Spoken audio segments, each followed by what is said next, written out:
Alright, so I just came across this update and honestly, it's wild. Like actually shocking, Louis Vuitton, one of the biggest names in luxury fashion, is allegedly on the verge of going bankrupt. This is what he's announcing today. He has said that the reciprocal tariff, this is Scott Besson who announced it, the reciprocal tariff on China, where we jacked ours up to 125 and then they jacked theirs up on us to 125 for all goods, is now going to 10%. We're talking about Louis Vuitton, the same brand people flex on Instagram, the one that's been tied to wealth, power, and legacy for decades. Apparently, it's not as untouchable as we thought. And here's where it gets even messier. Most of them are made in China, and most of them are made in our factory. Yeah, I'm telling you. But why these luxury brands never tell you that? Because they are trying to pretend to be products of some sophisticated European countries like Italy or France. We are going to be successful. In a few weeks, the shop was open. We sell the most expensive products in a country where everybody was going by LVMH, the massive company that owns Louis Vuitton, is allegedly getting ready to sell off Dior and Fendi. Like actually sell them. These are two of the most iconic fashion houses in the world.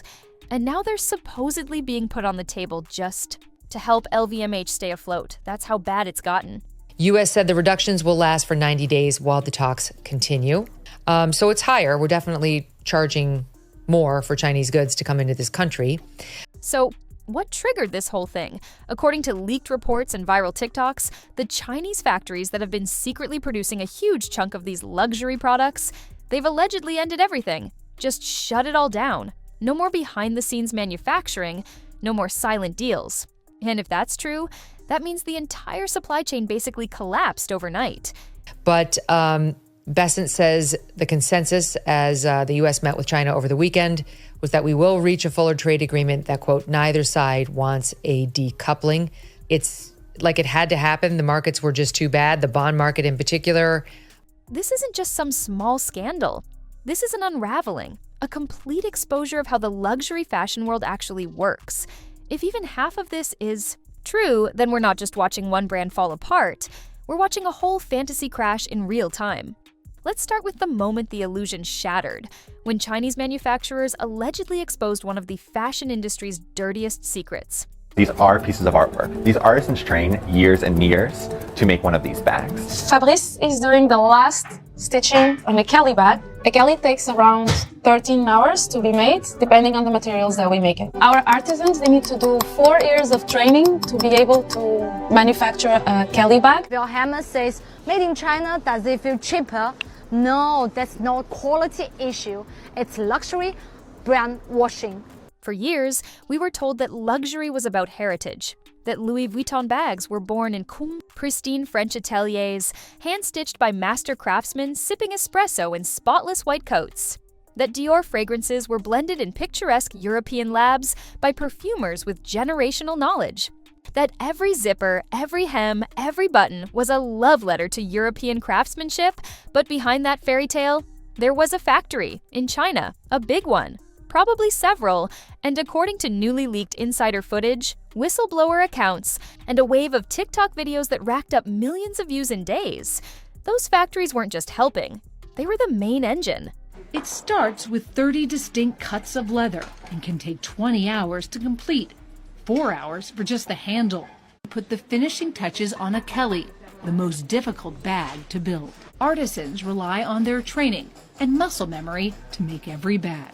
This is why this bag from our factory only costs you 1,000 USD. Have y'all seen that TikTok by the Chinese guy exposing how luxury goods are actually made? The only real difference? China ships the products to Europe, slaps on a made in France or made in Italy label, and boom, luxury?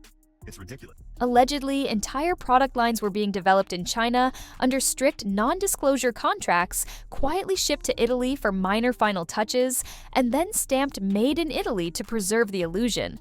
And now, those factories have had enough. The breaking point? Decades of underpayment, lack of recognition, and backdoor deals that left Chinese workers with crumbs, while LVMH executives collected billions. These manufacturers were done being the luxury world's ghostwriters. So they cut ties. Abruptly, no warnings, no deals, just silence, a full production blackout. And that silence, it was deafening. This Himalaya Whiting from boutique cost you $66,000. But do you know what the real cost from our factory? Let me show you the numbers.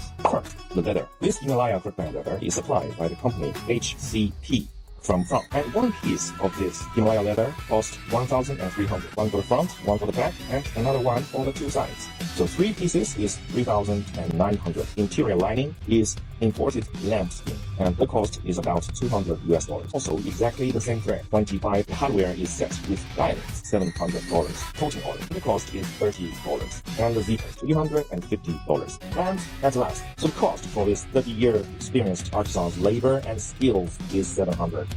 Same material from the same supplier for those boutique bags by our factory is $6,000. Overnight, LVMH lost control of the very infrastructure that kept it running. Not just handbags, but shoes, perfumes, wallets, sunglasses, even packaging. Gone. Shut off like a switch. What's worse, the manufacturers didn't just walk away, they exposed everything on the way out. Screenshots, invoices, order sheets, video walkthroughs of production floors filled with Louis Vuitton logos and Dior labels. These weren't just rumors anymore, they were receipts. And the fallout? Unprecedented. Once production froze, it wasn't just an internal issue, it spilled into the streets. I think the ripple effect was almost instant and brutal. Suddenly, shoppers from Paris to Seoul started noticing something strange. The new collections they were promised? Missing. Shelves at flagship stores were looking sparse. And the few items available? Old stock. Months old. Styles that should have been rotated out long ago were now being repackaged as timeless. Essentials. Insiders started calling it a silent blackout. But for anyone paying attention, it was a loud warning. In Shanghai, one of the highest performing luxury hubs in the world, whispers began circulating that Louis Vuitton's mega store had inventory levels below 30%. In Dubai, Dior's premier boutique allegedly canceled pre-orders and quietly refunded VIP clients, citing supplier issues. Supplier issues? That's not even subtle anymore. Some boutiques went into full panic mode. Sales associates, trained to exude confidence and exclusivity, were reportedly stalling customers with vague excuses while management scrambled behind the scenes. A luxury reseller in Tokyo claimed they were being begged to sell back their inventory to help fulfill showroom quotas. I mean, really think about that? Louis Vuitton allegedly buying their bags back from the resale market just to stock shelves? Fashion bloggers and influencers noticed. 2. They weren't getting gifted items. Campaigns were being delayed or canceled. Entire PR departments stopped replying to partnership emails. Some influencers began calling it the Great Luxury Drought. And honestly, that's exactly what it felt like. And you know what's worse? It wasn't just about running out of bags. It was about running out of the illusion. Because once customers realized that these brands weren't prepared, once they saw the cracks forming in real time, the mystique of luxury began to crumble. The exclusivity that once justified a $4,000 price tag, it suddenly looked like a house of cards, shaking in the wind. Once the silence cracked, the whispers turned into full-on war cries. I think this is the moment it all started to spiral for LVMH, not from the outside, but from within. Because behind those glossy ad campaigns and runway shows, people were angry. Stylists, editors, brand ambassadors, executives, all allegedly turning on the very machine that once fed them. According to anonymous leaks and off-the-record interviews, many of them knew. They knew for years that the labor pipeline wasn't what it seemed, that those pristine ateliers weren't crafting every stitch, that luxury wasn't handcrafted, it was orchestrated. And worse, allegedly LVMH didn't just know, they approved of it. They relied on it. They systematized it. There's one story going around, allegedly confirmed by an ex-employee from Dior's logistics team, that a 2023 handbag line launched with 90% of its base components shipped straight from Chinese subcontractors. Only the final assembly happened in Italy, just enough to claim it was made in Europe. Another stylist claimed that in fittings with top clients, they were instructed to never mention the origin of trims or leathers. Why? Because transparency was bad for sales. But here's where it gets truly insane. Emails allegedly began leaking. Long threads, executive chains, internal presentations.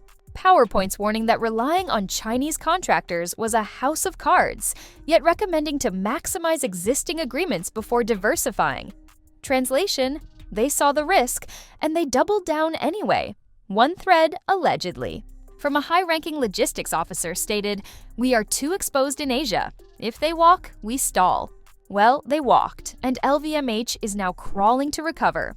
These insiders didn't just leave the company, they left scorched earth behind them. Journalists picked up the scent. TikTok accounts dedicated to luxury industry tea exploded with receipts. Suddenly, this wasn't a whisper campaign, it was a mutiny. And the empire?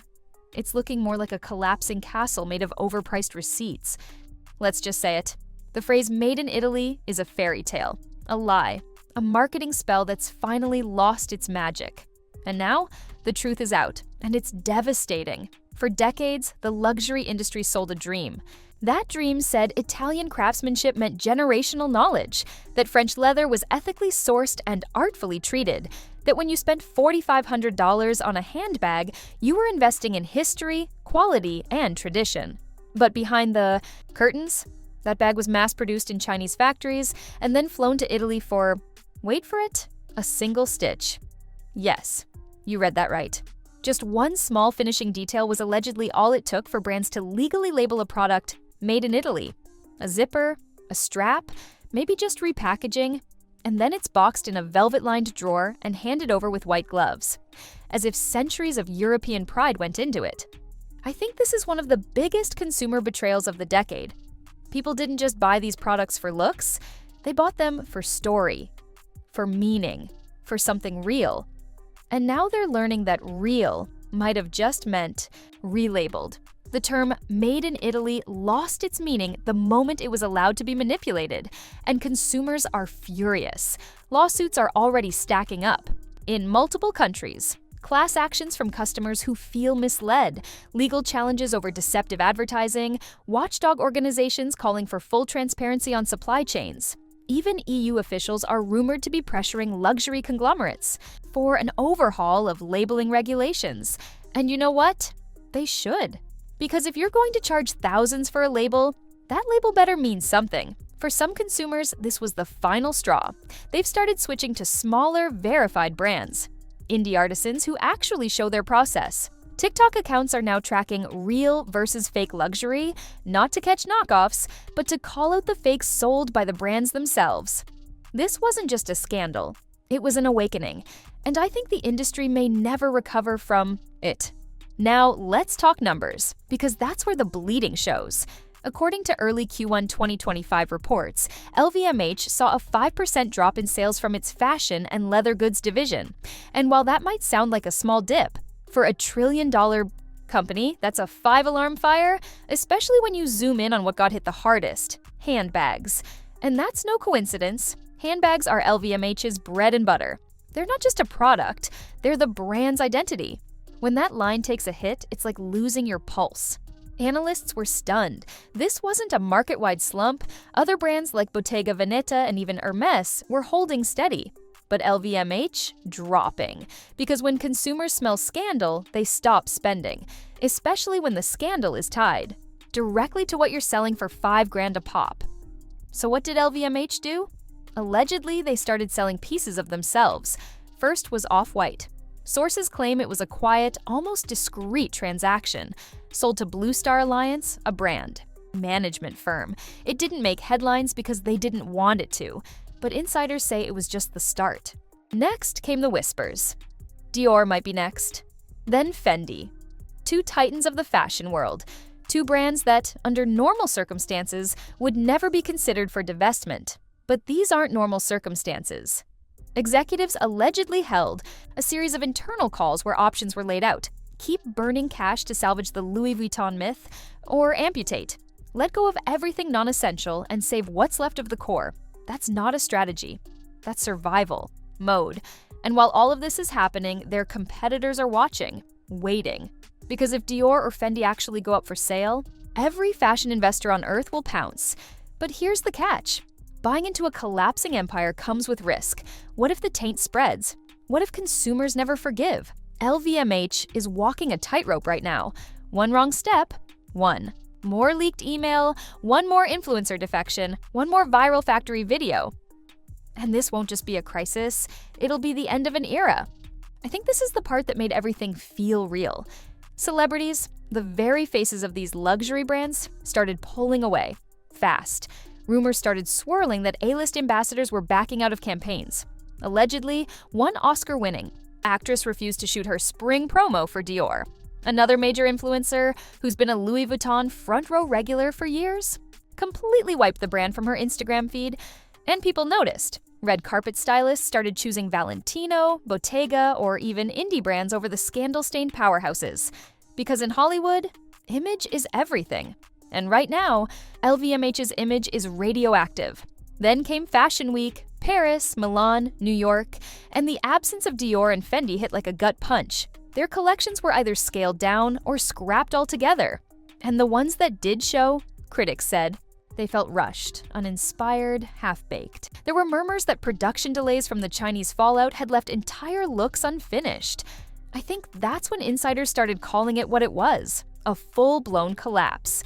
Even Vogue editors, normally diplomatic, hinted that the golden era of LVMH dominance might finally be over. Fashion Week, once the peak of Polish and power, became a mirror of the chaos backstage.